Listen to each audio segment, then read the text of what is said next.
Muy buenas noches, queridos amigos, a este nuevo taller en el cual vamos a aprender muchas cosas, no tanto de lo que Calasanz hizo, sino sobre todo de lo que Calasanz nos puede enseñar y de hecho nos enseña con el testimonio de su vida y de su sabiduría. Por eso el taller que vamos a emprender desde este momento tiene el título de Bajo la guía de Calasanz. Hace poquito escuchaba y leía un artículo en el cual nos venía a decir que los santos nos eligen, no sabemos por qué. De pronto aparece una luz de alguien que ha sido testigo de la luz con mayúsculas, los santos, y se cruzan en el camino de nuestra vida y algo nuevo empieza a suscitarse dentro de nuestra mente y de nuestro corazón y sentemos el deseo de imitarlo. Bueno, pues Calasanz es uno de estos santos que ha salido al encuentro de nuestra vida para que aprendamos de él, de su sabiduría, de su tesonera paciencia y de todo lo que nos ha ido enseñando de palabra y sobre todo con el ejemplo de su vida. Vamos a comenzar pues con una pequeñita oración diciéndole al Señor: en el nombre del Padre y del Hijo y del Espíritu Santo. Amén. Señor Dios, que has enriquecido a San José de Calasanz con la caridad y la paciencia, para que pudieras entregarse sin descanso al trabajo de la educación de la niñez.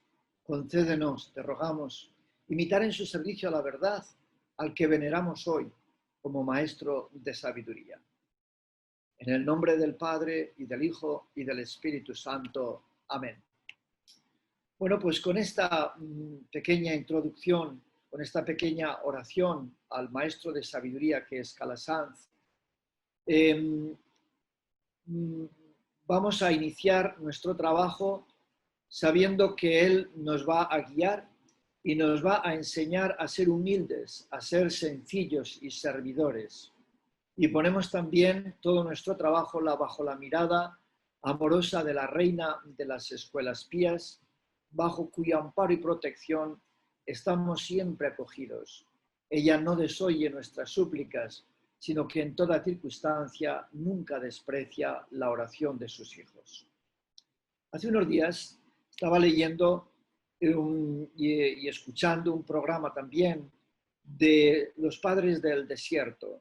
Sabemos que los padres del desierto son esos místicos que hacia el siglo IV de la era cristiana dejan sus posiciones un poco asentadas y deciden salir al desierto para entablar una batalla contra la oscuridad que les habitaba y también contra los demonios que todos llevamos dentro hasta encontrar el tesoro escondido que también todos llevamos en nosotros. Los padres del desierto entablan esa batalla porque quieren volver a la sencillez original en que todos fuimos creados, porque fuimos creados a imagen y semejanza de Dios. La imagen de Dios, la imagen divina, nadie nos la quita ni nos la arrebatará, porque estará siempre ahí con nosotros. Es la huella digital de aquel que nos creó, que es Dios mismo. Pero sin embargo, hemos perdido muchas veces la semejanza con Dios, es decir, la apariencia, es decir, el brillo a través del cual tenemos que reflejar que habita esa imagen. Pues bien, los padres del desierto se metieron en ese proceso interior, en las cavernas oscuras, para encontrar la luz que estaba dentro, ese tesoro precioso de la inocencia en la que todos fuimos creados. Todos llevamos dentro la imagen divina, pero a lo largo de la carrera de nuestra historia hemos ido amontonando una serie de basuras que no nos dejan ver la realidad auténtica de lo que somos ni de lo que podemos llegar a ser. Entonces, así como los padres del desierto iniciaron ese proceso interno, José de Calasanz también inició ese proceso interno y descubrió el secreto y la dirección profunda de su vida. En este taller también nosotros queremos adentrarnos en el amor a la belleza de la sabiduría que aprendemos de José de Calasanz. Lo que tenemos que hacer es un camino hacia lo más profundo de nuestro ser, descubriendo la basura que muchas veces hemos metido y que podríamos llamarle pues lo que no nos pertenece ni tampoco pertenece al Señor. Imaginémonos por un momento que tenemos una medalla de oro finísimo, la medalla más perfecta del mundo. Pues eso es lo que somos cada uno de nosotros. Pero si esa moneda la hemos metido en el basurero y está con los desperdicios, al final nadie notará que hay una moneda preciosa, tan valiosa, sino que solamente se fijará en los desperdicios y en la basura.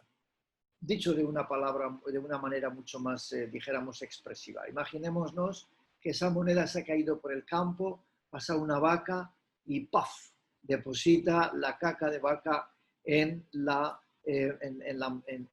moneda. Desde ese mismo momento ya nadie se dará cuenta que hay allí una moneda preciosa, que hay ahí un tesoro, sino que está esa caca de vaca. ¿Qué es lo que habría que hacer? Precisamente destruir esa caca de vaca para encontrar la belleza de lo que es esa moneda y, por tanto, aplicado a nuestra vida, significa desechar los desperdicios de la basura que hemos ido acumulando o que otros nos han ido metiendo para descubrir la belleza de lo que realmente somos, imagen y semejanza divina. Posiblemente ustedes han oído hablar del padre Chinchachoma, creo que era Alejandro, si me equivoco luego me corrigen, Alejandro García Durán. Su hermano todavía vive y está viviendo en Italia, aunque ellos eran hermanos que nacieron en Cataluña. Pues este es el padre Chinchachoma, que se dedicó durante toda su vida de escolapio en la Ciudad de México a trabajar con los niños abandonados de la calle. Chinchachoma, cuando hablaba de los niños abandonados de la calle, lo hacía con una pasión impresionante.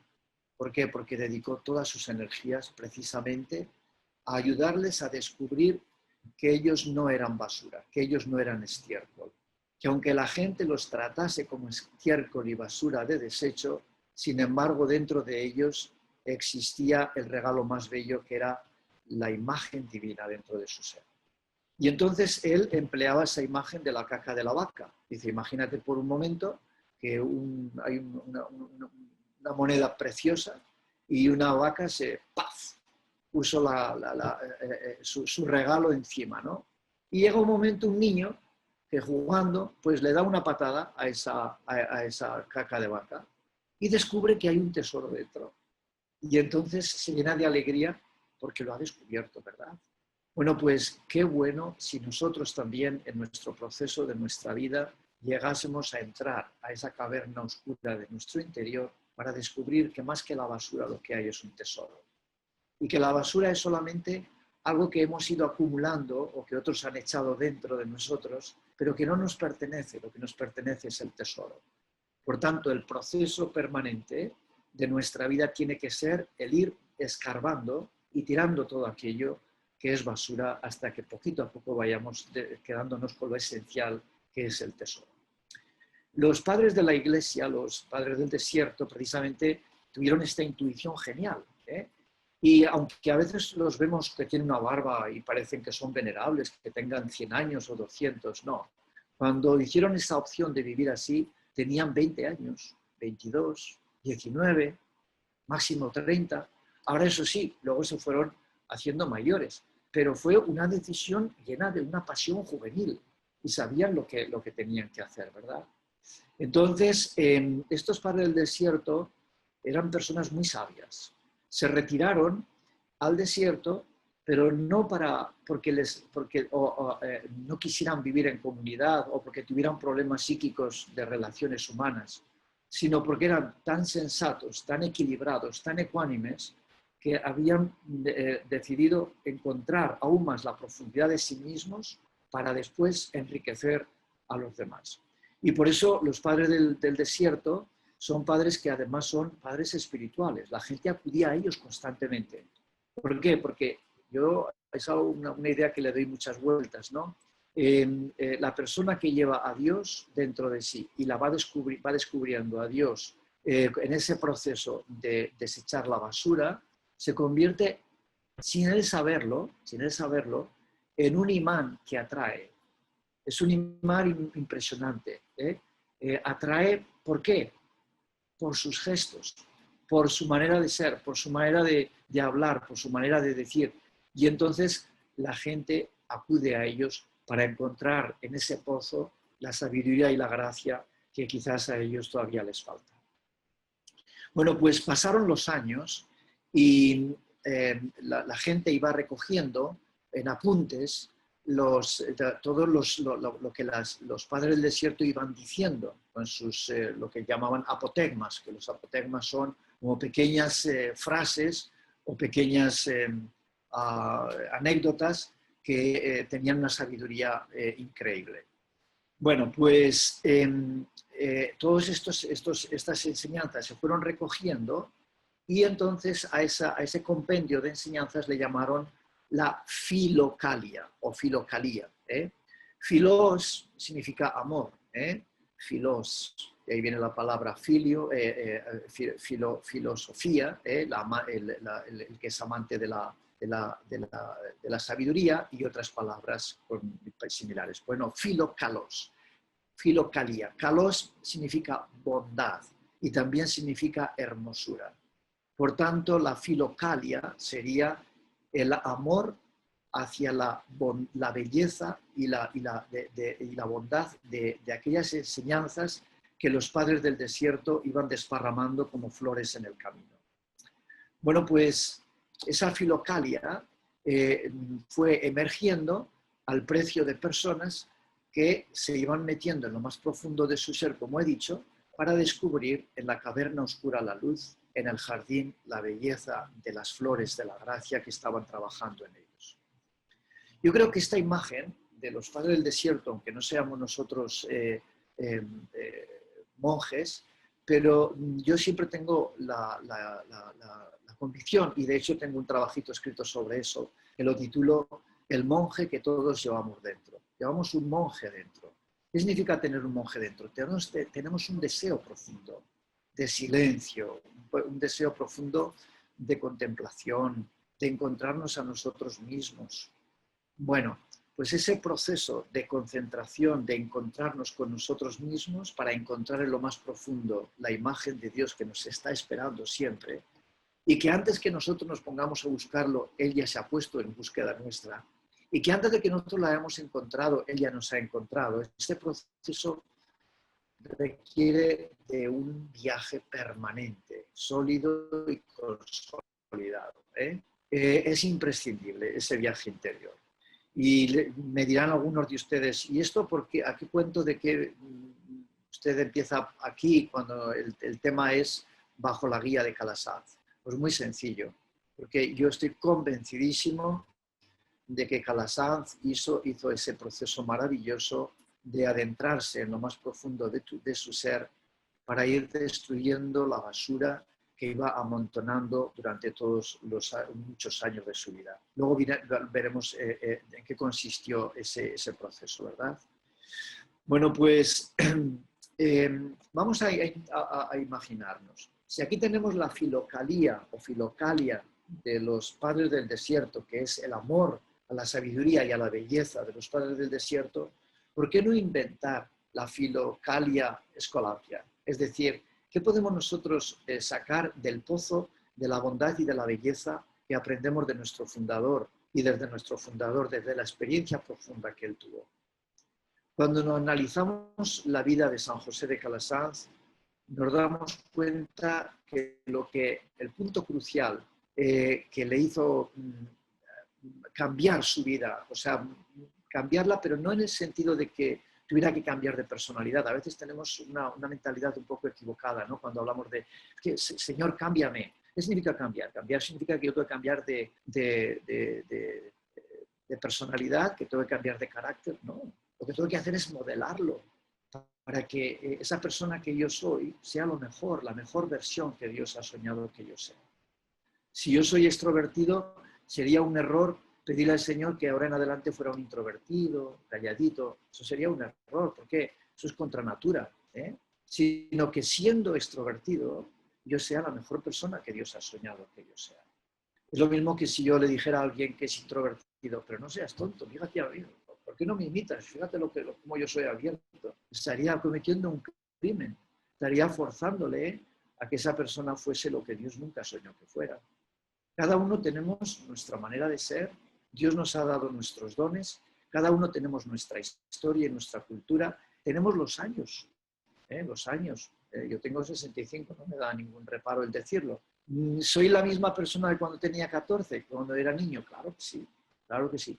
Pero indudablemente las experiencias, el bagaje de años de encontrarme con personas que han conectado conmigo, que he sido influenciado por ellas, etcétera, etcétera, y otras muchas cosas que el Señor ha ido haciendo dentro de mí, pues hace que hoy sea un producto que todavía está inacabado, ¿verdad?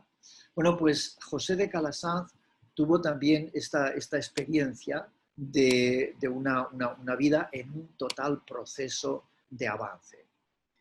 Y él nos enseñó fundamentalmente que el toque para ese cambio es cuando él escucha dentro de su interior la voz de Jesús que dice: si no te conviertes y no te haces tan simple como un niño, no entrarás en el reino de los cielos. Número uno, por tanto, es una llamada a la conversión, y después una llamada a un toque de atención a ser como esos niños. Ya veremos ahora lo que significa eso, ¿verdad? El volver a ser niños. Pero el otro aspecto es el del servicio. No basta simplemente con hacerte como un niño, sino que además escucha la voz de Dios que dice: y el que acoge a un niño como estos en mi nombre, allí me acoge. Esto es una cosa maravillosa, ¿no? Entonces es una enseñanza muy importante de parte de José de Calasanz. Y él lo vivió viviendo una virtud muy importante que me parece que a veces se ha malentendido, y es la virtud de la humildad. La humildad. Tenemos que ser humildes. Una persona que no sea humilde posiblemente se cerrará siempre la puerta a conocerse a sí mismo, ¿no? Siempre me gusta a mí hablar de la humildad conectándola con tres palabras. Una es la humildad, otra es la humanidad y otra es el sentido del humor. Las tres tienen la misma raíz. Provienen de un sustrato que se llama el humus, la tierra, ¿verdad? El humus es la palabra latina que significa el suelo. Bueno, pues pertenecemos al suelo y de ahí viene la humanidad, de ahí viene la humildad y de ahí viene también el sentido del humor. Sabernos que pertenecemos al suelo nos hace mucho bien, pero siempre con la condición de que nos imaginemos el suelo como esa arcilla que tenía Yahvé cuando creó a la humanidad, y aunque era solamente arcilla, como era solamente polvo, pero sin embargo sopló su espíritu. Y entonces esa arcilla se convirtió no solamente en una arcilla débil, sino poderosa, porque estaba habitada por el soplo divino. Bueno, pues volver a nosotros mismos es ser humildes para encontrar esa humanidad donde está el tesoro, el soplo divino. Bueno, y ahí es donde encontramos la ignorancia original que habíamos perdido, la inocencia, perdón, original que habíamos perdido. Para ello, ¿qué tenemos que hacer? Tenemos que entrenar el ojo interior. ¿Saben ustedes aquella frase tan conocida de Saint-Exupéry en el librito del Principito, que yo solo invito a que lo lean todos, o que lo podríamos releer? Bueno, pues él dice: no se ve bien sino con los ojos del corazón.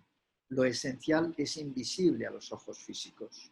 Entonces, empezar desde la humildad a entrenar el ojo interior para ir reconociendo la basura que tenemos acumulada dentro, sacarla fuera y encontrar el tesoro. El tesoro es un niño, fíjense lo que les digo, es un niño, me está esperando, y ese niño es la inocencia de aquel que yo era cuando pues, tenía 5, 6, 4, 7, 8, 9 años, que he estado vivo, pero que lo he moldeado de una manera negativa, y entonces es importante que me vuelva a reencontrar con él. Ese niño es inocente, es transparente, le gusta la verdad, es espontáneo, es creativo y además está lleno de admiración. No se trata de volver a la niñez en el sentido de hacer cosas de hacer niñerías, no, en absoluto, eso sería irresponsabilidad. Estamos hablando aquí de algo mucho más importante, es encontrar la inocencia perdida. Pero después Calasanz, que encuentra todo eso, de hecho, fíjense, cuando Calasanz en 1601 empieza a vivir con un grupito de sacerdotes y de laicos, algo que en aquella época le llamaban la Sociedad de las Escuelas Pías, todavía no era orden religiosa, pues él ya empezaba a invitar a aquellos colaboradores suyos a limpiar las clases, y algunos renqueaban y no querían hacerlo, y decía, fíjense, ¿por qué pierdes esta oportunidad de ser humilde y de ser como un niño? Y le decía, y eso de ser como un niño no significa de hacer niñería, sino precisamente de ser humilde. Esto es la idea. Calasal lo entendió perfectamente, lo vivió a las mil maravillas y nos lo enseñó a nosotros. Pues muy bien, ¿qué es lo que pasó con San José de Calasanz?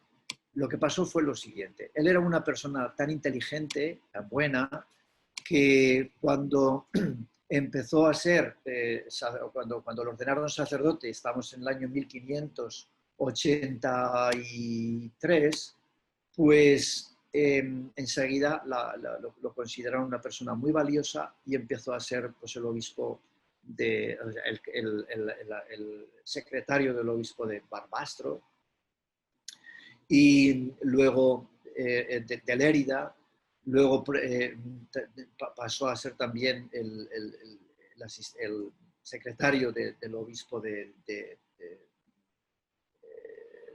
bueno, ahora no me viene a la mente, ¿verdad? Pero bueno, otro obispo, ¿verdad?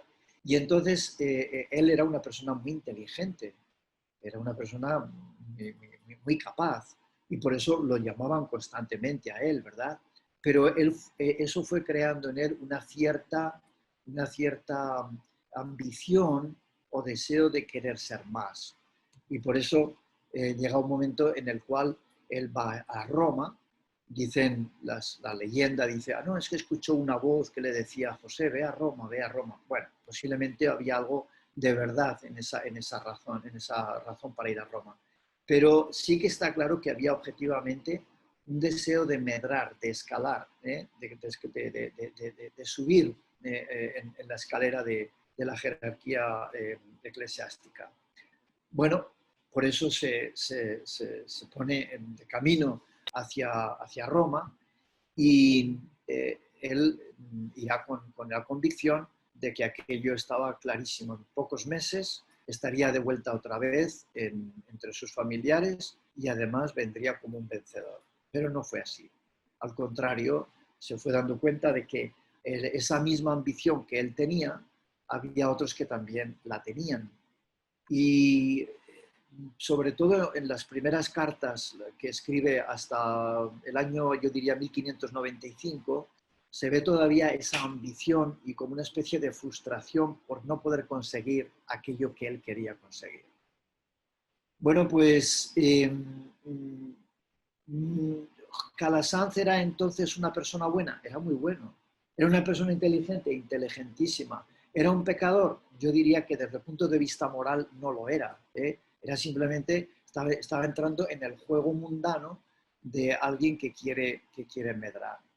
Cuando empieza a quebrarse todo es en el año 1595, cuando él empieza a dar su nombre en la confraternidad de los 12 apóstoles, que se dedicaba a hacer obras de caridad.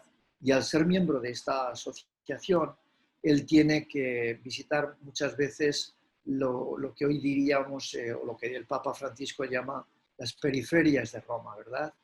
Y entonces ahí se va dando cuenta de la miseria en la que vive la gente, la falta de cultura, la ignorancia, etcétera, etcétera. Y además hay una cosa muy interesante que se da en él, y es que empieza a sentir vergüenza. Posiblemente esto no es una creación mía, sino que lo he leído en libros. Sobre todo aquí hay uno del padre Salvador López, que lo recomiendo si es que alguna vez alguien lo pueda conseguir, porque es un libro que no es la clásica biografía de San José de Calasanz que te cuenta su historia, sino que es la historia de Calasanz que te cuenta el mundo interior de lo que iba pasando en él. Y esto es muy bonito, esto es muy hermoso. Entonces el padre Salvador tiene esa intuición de que le dio mucha vergüenza el que en la embajada española ante la Santa Sede hubiera sacerdotes, él y otros, que estuvieran compitiendo con mentiras, con politiqueos, buscando a ver quién podía obtener el canonicato número 1.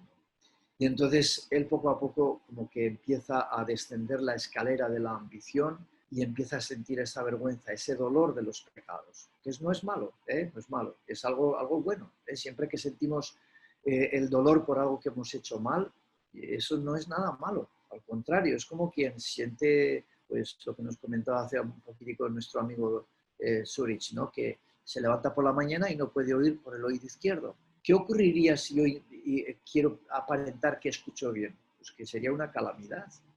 Entraría en el juego de aparentar lo que no soy. Bueno, pues Calasanz siente esa vergüenza, se empieza a conectar poquito a poco con el dolor ajeno y a la vez empieza a darse cuenta de la basura que llevaba dentro. Empieza a abrir la puerta de la humildad que le llevará a la verdad y desde la verdad le llevará a la santidad. Fíjense que esto que yo estoy contándoles no es para los escolapios religiosos que hemos hecho votos solemnes, claro que para nosotros también, pero es para cualquier cristiano. Esas son las enseñanzas que podemos aprender de Calasanz, la filocalia de la que estamos hablando, ¿no? Entonces es abajarnos y a la vez ese abajamiento interior te hace más sensible para conectarte con las periferias de las personas que están sufriendo.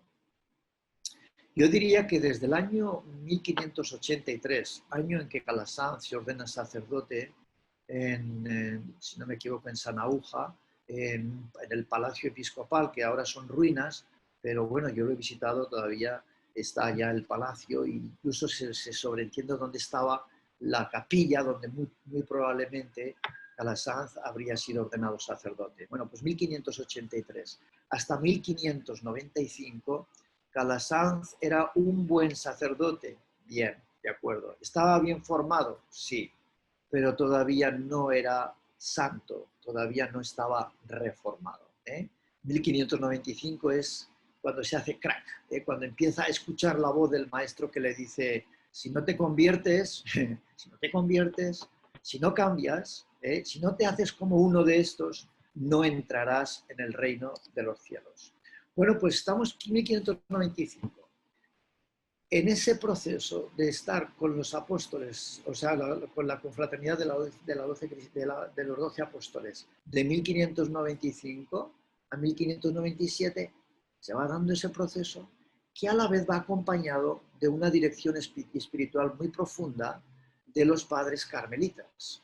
Fíjense que en el siglo XVI, Juan de la Cruz, junto con Teresa de Calcuta, Teresa de Jesús y Juan de la Cruz, empiezan una reforma increíble de la vida religiosa, sobre todo en el Carmelo, pero que luego afectará a toda la Iglesia.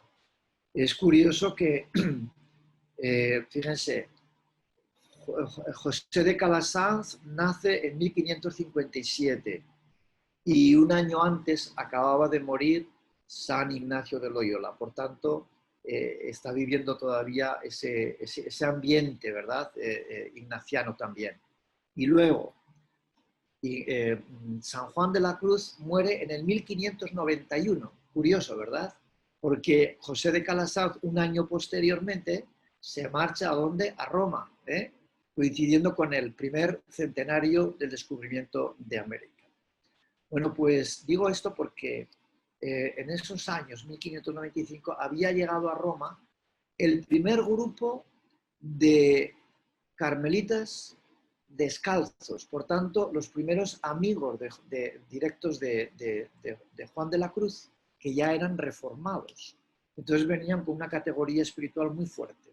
Y estaban no muy lejos de lo que hoy es y lo que era en aquel momento Santa Dorotea, y Calasanz empezó a tener dirección espiritual con ellos, entre otros Padre Domingo Ruzzolà, cuyo proceso de canonización está en marcha. Bueno, pues fíjense, va a las periferias, se encuentra consigo mismo, tiene alguien que le está ayudando, que es su director espiritual, y empieza ese proceso que yo me imagino que tuvo que ser de noche oscura también, en algún momento, porque a nadie le agrada descubrir que es un narcisista, que es un poquito ambicioso y que realmente está equivocando de rumbo la razón por la cual recibió la gracia de su sacerdocio.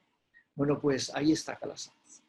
Llega el año 1597 y en estas que como miembro de la confraternidad de los 12 apóstoles se va a una iglesia de un barrio muy pobre de Roma, en el que se llama el Trastevere. Trastevere significa al otro lado del Tíber. Tevere, Tíber, que es el río que cruza o que pasa por Roma, al otro lado del Tíber. Allí había mucha pobreza en aquel momento, quizás no tanta como ahora, o mejor dicho, ahora no tanta como entonces.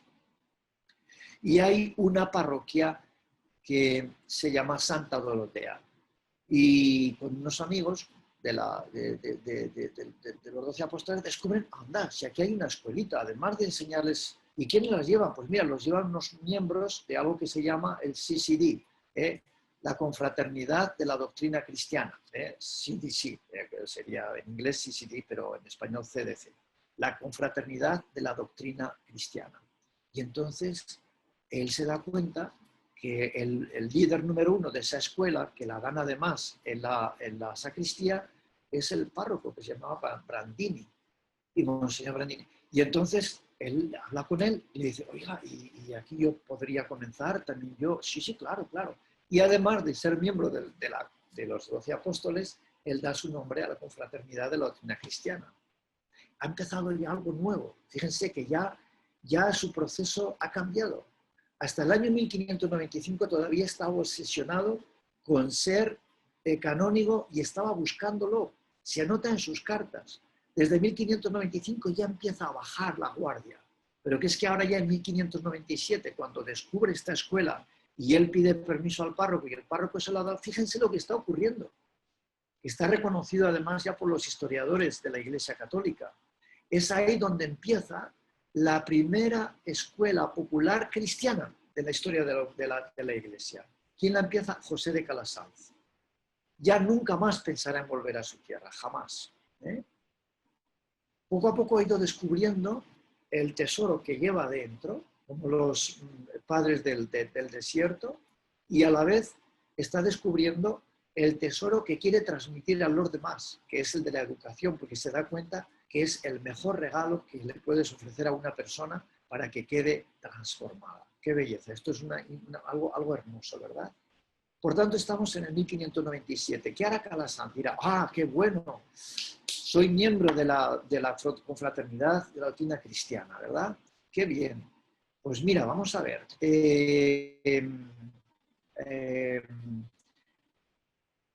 Qué bueno si me presento para que me elijan como el manager, el responsable, porque entonces lo que haré será cambiar, que la doctrina cristiana, en lugar de enseñar solamente catecismo, a la vez enseñe la ciencia, que enseñe también pues, las matemáticas y todo el saber humano. Total, que se presentó como candidato, le dijeron, nanay, esto no. Una vez más el Señor le va diciendo que no es por ahí. Pero él estaba convencido de que aquello era lo que él tenía que hacer. Fue a los jesuitas, le dijeron que no, que ellos se dedicaban a la enseñanza secundaria. Fue a los dominicos, le dijeron que no. Fue a los, entonces se llamaban maestros rionales de los barrios, pero ellos se dedicaban, pues tenían una mentalidad totalmente distinta Y como lo que Calasanz quería era sobre todo dedicarse a los pobres y además desde una enseñanza totalmente gratuita, le dijeron que tampoco ellos. Fíjense que Calasanz está llamando a la puerta de otros porque él se creía, no tanto indigno, sino no es lo mío. Yo veo la necesidad, pero no creo que todavía esto sea lo que Dios me va pidiendo.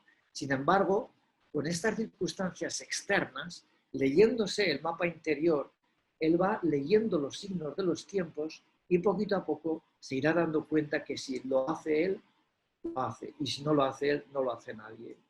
Pero esto no lo descubre solamente por una inteligencia intelectual. Hay algo más, es una conciencia clara de que el Señor se lo está pidiendo. Avancemos 2 años más, 1597 y nos vamos al 1599. Fíjense, ¿qué es lo que hace Calasanz? En ese momento él hace una serie de peregrinaciones a distintos lugares sagrados de la geografía italiana. Y el más importante será irse a Asís. Asís. Y ese es un momento muy importante. En 1599, cuando va a Asís, en un momento de oración, tiene una experiencia mística donde se le aparecen 3 doncellas. Y entonces él interpretará que esas 3 doncellas son los votos de pobreza, de castidad y de obediencia. Número 1. Todavía no es religioso, él es sacerdote, pero no es religioso. Y por otro lado, aparece en otra visión una mujer pobre y entonces le dice, ¿te cuidarás de mí? Y dice, ¿pero quién eres tú? Es que yo no sé quién eres tú, ¿cómo voy a cuidar de ti? Yo soy la pobreza. Y entonces dice, claro que cuidaré de ti. Y desapareció. Y él sintió un gran sentido de consuelo interior y es donde irá poquito a poco encontrando a través de estas experiencias místicas que efectivamente Dios le estaba llamando para un propósito. Hago un pequeño corte. Cuando yo hablo de experiencias místicas y estoy hablando de Calasanz en este contexto, alguno me dirá que si todos podemos tener experiencias parecidas. Y yo le digo sí.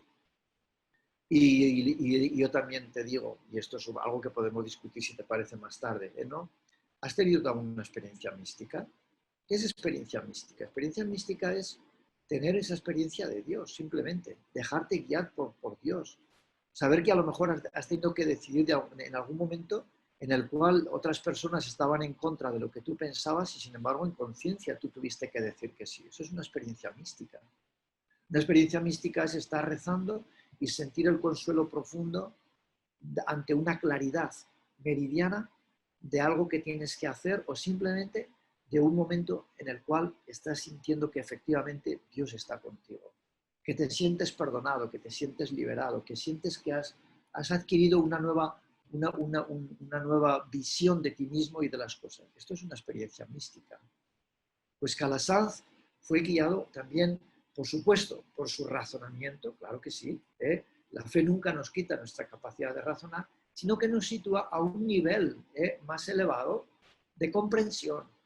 Y ese nivel más elevado de comprensión es, como diría Teresa de Jesús en una de sus oraciones, Señora, ayúdame a comprender, a mirar en el silencio, ayúdame a ver las cosas como tú las ves. Eso es, ver las cosas como poquito a poco Dios las ve. Pues bueno, en 1599, ahí es un momento importantísimo en la vida de Calasanz cuando visita a Asís, porque eso será, ¡pah!, ahí estoy. Y entonces se asienta tan fuerte este convencimiento de que Dios quiere que Él sea el que sirva a los niños más pobres, abandonados de la calle, harapientos y mocosos, que luchará contra viento y marea para sostener esa obra, porque Él tuvo conciencia de que no era suya, sino que era la obra de Dios en Él y a través de Él. Fíjense que Calasanz, imagínense, un doctor en leyes, un doctor en teología, y que ahora va descubriendo poco a poco que Dios le está llamando a meterse con los mocosos, con los niños harapientos, para enseñarles. la imagen que tienen algunos escritores de la época de Calasanz acerca de lo que es la escuela y lo que es un profesor con los niños es la escuela es igual a la cloaca. Fíjense, la cloaca, donde se tiran todos los desperdicios malolientes. Pues algo así, ese era el concepto que se tenía de un profesor, aquel que trabaja en la cloaca con los harapientos y los pobres. Y Calasanz se ha bajado de su carro y se ha metido en el valle donde viven los más abandonados. Ha dejado ya su título. 1599 en adelante ya no firmará doctor José de Calasanz, como firmaba hasta entonces. Ha dejado sus ropas de seda que tenía cuando llegaba a Roma, posiblemente con unos calzados con hebillas doradas. Eso todo lo ha dejado.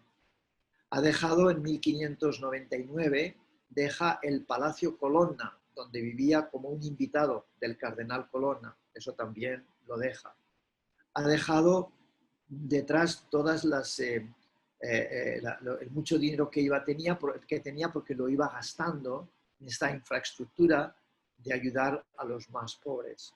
Creo que es repetir algo que ustedes ya seguramente saben, que cuando Calasanz llegó a Roma para demostrar su valía, era todavía el hombre narcisista y ambicioso, pues hizo grabar en un cáliz de oro por la parte de abajo, en la parte de abajo escribió Proferro aurum, que significa en lugar de hierro, oro.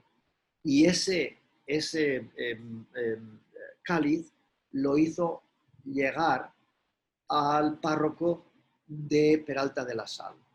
¿Por qué puso esa inscripción Proferro aurum? Para decirle, mira, yo soy el hijo de un herrero, trabajaba con hierro, pero ahora he subido de escalón, soy el doctor Calasanz, y fíjate, aquí estoy consiguiendo una canonjía y aquí os mando el fruto de mis adquisiciones. Era mundano todavía, era mundano. Todo eso lo ha ido dejando poco a poco, lo ha ido dejando. En 1597 es el momento crucial. Aquí empieza la escuela popular cristiana. Todavía no han empezado los escolapios, no. Pero desde entonces empieza a fraguarse un movimiento que tendrá una grandísima aceptación entre todos al principio, pero cuidado porque vendrán también los momentos de prueba, empezando ya porque algunos ya lo calificarán como, pero ¿cómo es posible? ¿Cómo es posible que todo un sacerdote esté ahora con los niños? Los sacerdotes tienen que estar, pues qué sé yo, en universidades, celebrando la Eucaristía, escuchando confesiones, predicando con la gente alta, pero con los niños. Y entonces empezará ahí esa ambivalencia. No sé si a ustedes les he comentado alguna vez que cuando los escolapios llegamos a Camerún, nos invitó el obispo Paul Bersekov, que aunque parezca que tiene nombre ruso, sin embargo es un nombre totalmente africano del suroeste de Camerún. Bersekov significa estamos en el bosque. Bueno, pues nos llamó a los escolapios en Bamenda y al cabo de un año, prácticamente, aunque mi inglés no era muy bueno, me puse a enseñar en la escuela primaria a los muchachos de quinto de la elemental. Y entonces se dio un movimiento entre laicos y algunos sacerdotes que no podían comprender cómo un sacerdote y además misionero de España estuviera enseñando a los niños en la escuela. Y empezaron a criticarnos de alguna forma, ¿no? Hasta que llegó a oídos del obispo Bersekov, que fue el que nos invitó allí a Camerún. Y este obispo un día, que era muy sencillo y muy buena gente, pero yo creo que este es de los que tienen madera de santo. De hecho, ya aprovecho para decirles, el 30 de abril de este año, 30 de enero, 30 de enero creo que fue, empezó el proceso de canonización de este obispo que murió hace unos 10 años. Una persona buenísima. Yo voy a escribir también. Y tiene además carta de hermandad. se la dimos. Nos quiso mucho a los escolapios. Bueno, pues el caso es que vino una tarde con su carrito sencillo, conduciéndolo él mismo, y venía con un montón de papeles documentos de la iglesia, de la diócesis y todo, y decía, mire, yo vengo porque estoy un poquito apesadumbrado, me han llegado estos rumores de la gente y de algunos sacerdotes que los critican, y dice, yo vengo a decirles que les confirmo en la tarea que han comenzado, porque para esto les llamé a mi diócesis, y por tanto sigan haciendo lo que están haciendo, y en otra ocasión nos dijo, porque ustedes están haciendo una revolución silenciosa. Bueno, pues José de Calasanz sí que la emprendió, esa revolución silenciosa, no porque era miembro de un partido político y quería hacerse oír como voz de una ideología. No, no, no. Era la voz del Espíritu que hablaba dentro de sí, y entonces no le dejaba tranquilo. Y entonces empezó ese proceso tan hermoso. Recordarán que en el 1601 el embajador de España ante la Santa Sede vino con una buena noticia, entre comillas, buena noticia. Le dijo, Padre José, miren, le hemos concedido que sea canónigo de una de las ciudades más importantes de España, nada más y nada menos que de Sevilla. Fíjense, Sevilla, incluso hasta el día de hoy, es una de las mejores ciudades o capitales de España, ¿verdad? Bueno, pues el caso es que Calasanz le miró, se lo agradeció y le dijo, pues le agradezco muchísimo, Eminencia, pero he encontrado en Roma la manera de servir a Dios en estos niños abandonados y ya no lo dejaré por nada en el mundo. Es aquella persona que ha quemado la barca y se encamina hacia un futuro de esperanza, sabiendo que le tiene que dar gracias a Dios por todo lo que ha vivido, pero ahora hay una etapa nueva. Por tanto, este es el paso de una persona formada a ser una persona transformada, de ser una persona buena a ser una persona santa. Esta es la diferencia. Y todo ello es fruto de la gracia, pero también fruto de la colaboración de él con esa misma gracia, porque si no, como decía Dietrich Bonhoeffer, no sé si ustedes han oído hablar del tiempo de los nazis, este era un teólogo protestante, luterano, que por cierto fue profesor en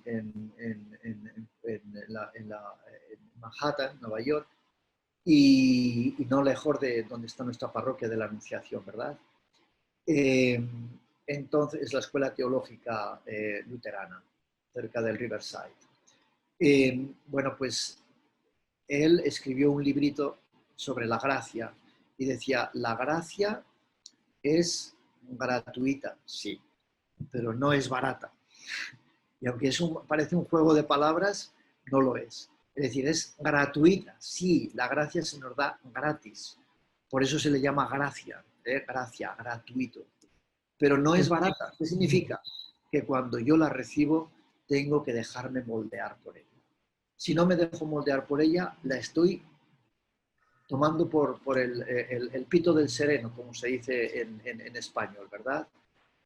O en inglés, como decimos, I take it for granted. No.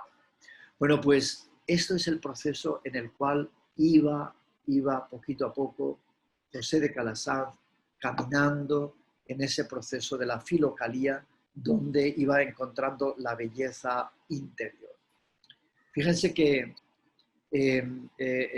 cuando Calasanz va descubriendo esto, nos está enseñando dos cosas que ya lo he dicho anteriormente, pero ahora mismo lo repito. Nos está enseñando que el tesoro que él ha descubierto es como esa moneda que tiene una doble cara. Por un lado es la cara de la humildad, hacerse como un niño, y por el otro lado tiene la cara del servicio, que es servir a los niños.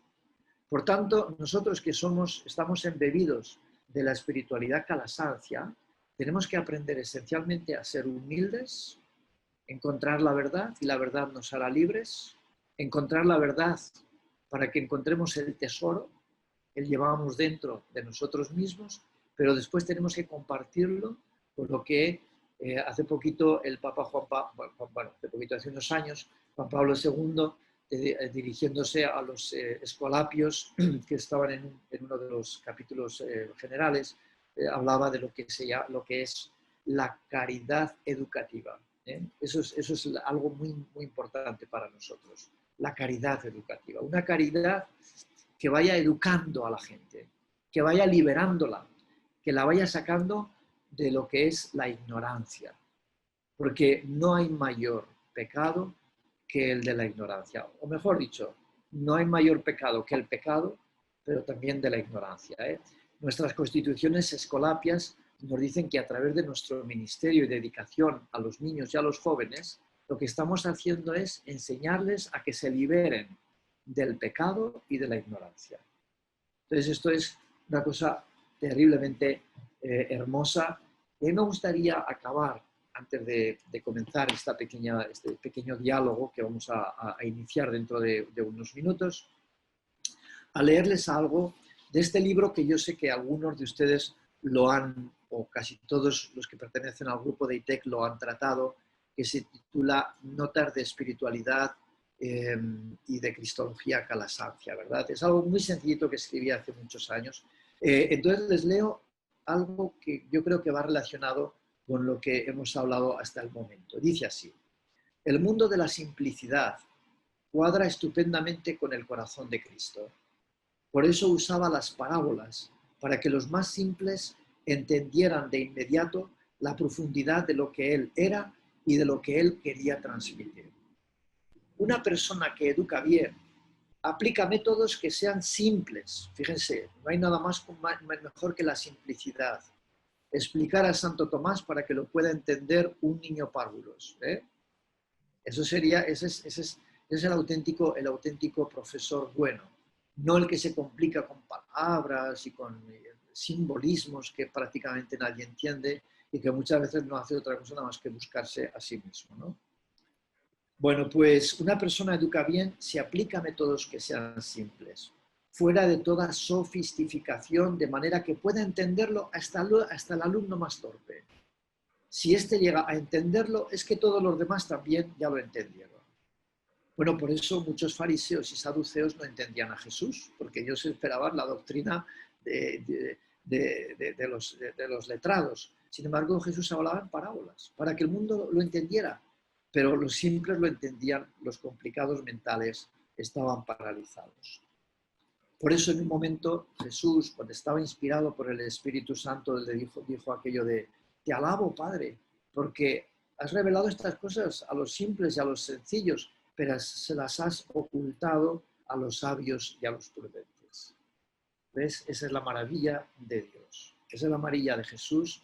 Esa es la maravilla de Calasanz, que siendo tan complicado en el principio de su vida, poquito a poco se fue descomplicando, simplificando su mente, haciéndose como el niño, y eso le hizo ser como un niño al servicio de los niños.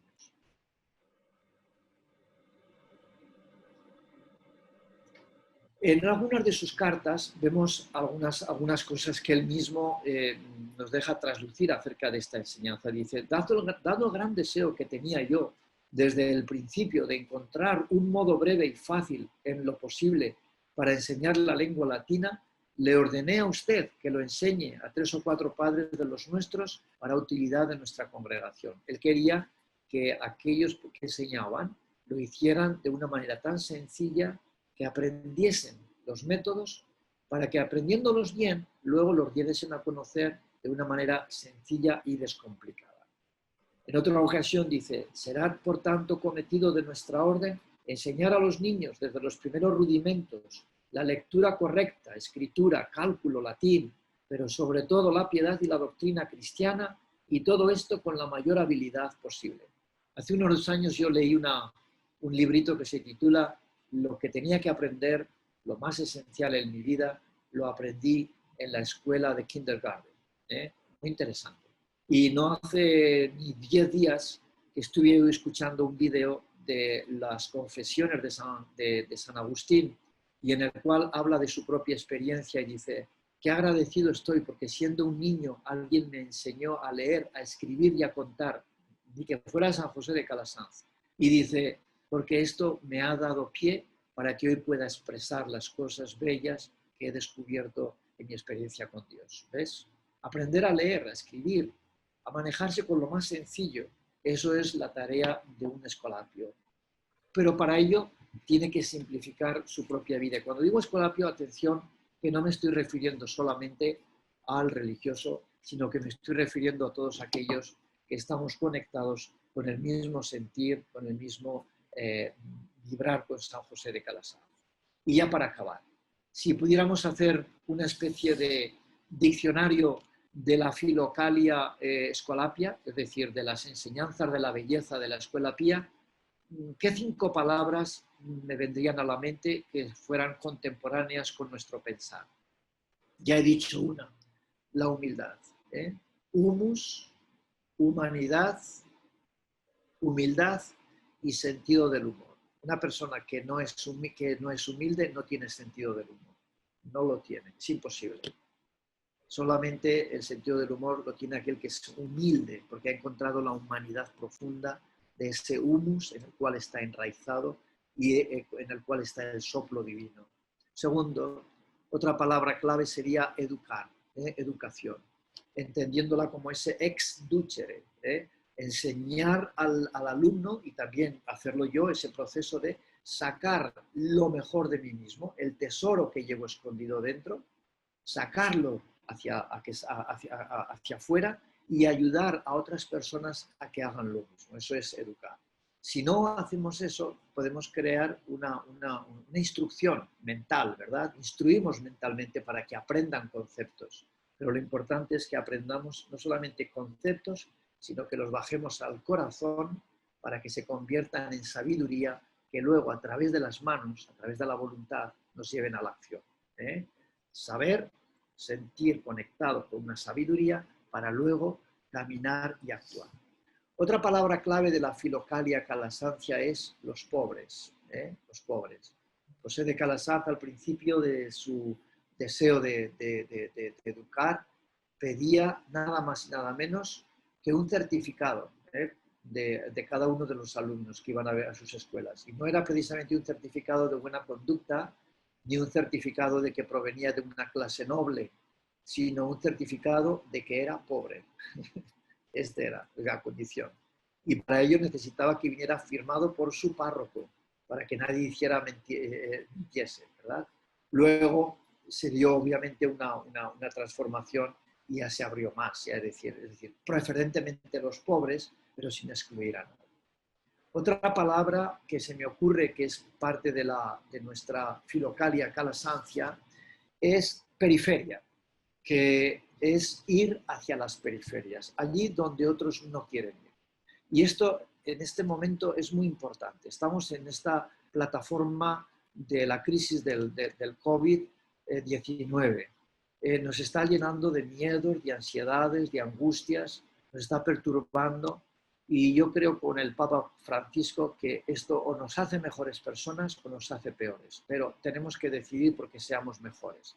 Y a lo mejor ahora estamos en un momento oportuno para tomar algunas decisiones que antes no habíamos tomado. Fíjense que en la Escuela Pía en este momento, y les adelanto un poquitico, estamos en periodo precapitular general. El capítulo general del año que viene, que se celebrará en 2021, se celebra en el contexto de los 400 años de un documento muy hermoso escrito por San José de Calasanz que se titula El Memorial al Cardenal Tonti. Mañana hablaremos un poquito de esto, ¿verdad? Memorial al Cardenal Tonti.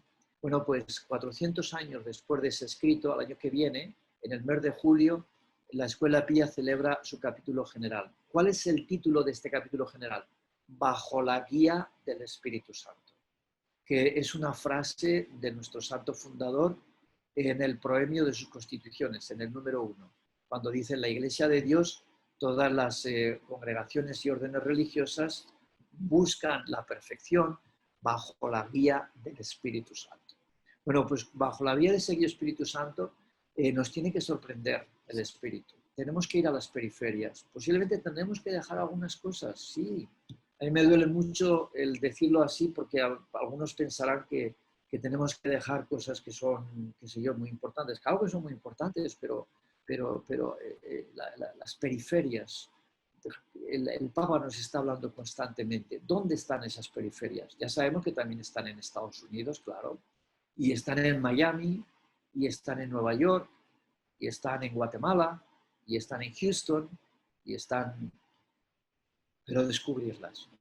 Y finalmente, ser pastores con sabor a infancia, ¿eh? Con sabor a infancia. Lo mismo que el Papa dice, pastores con sabor a, a, a oveja, nosotros tenemos que ser pastores con sabor a infancia y a juventud.